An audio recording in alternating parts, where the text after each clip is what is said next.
So artificial intelligence has everything to do with data. I will ask Tim about how do we treat data in artificial intelligence? If you are going to look at your factory or in your machine and you want to apply artificial intelligence, of course the very first thing you should know is what kind of problem, what is the problem that I want to solve?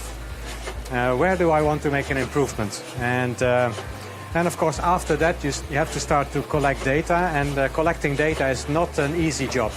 You need to collect the data, you need to make sure you have the right data, it should be stored at the right time, you shouldn't miss any data.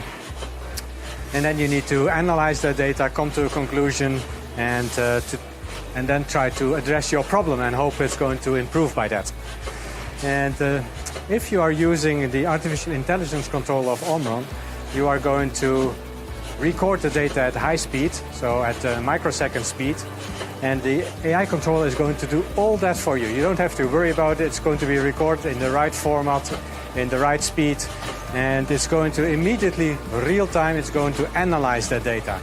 So from approximately 5,000 measurements that it's doing every cycle that your machine is running, it's going to try to characterize what is happening in your machine. And all that data that is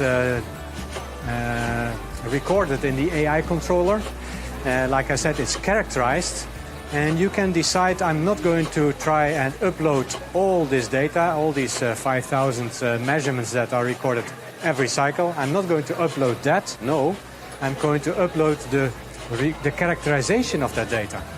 So together with each unique bottle, you can store that data in your local cloud or your database. And that, of course, gives unique traceability advantages. But you can even, when there might be some customer complaint from the field, from the market, there might be somebody says there's this problem with my product. You can look at the unique identification of your product, go back to your database, and you can actually see what happened in the machine at the time that bottle was produced. And that will give you very good insight in causality of this issue. If you want to see this demo live and you want to ask me some questions, don't hesitate. Come to the Hannover Messe. I will be there on Monday, on Tuesday and on Wednesday to give you all the explanations you need.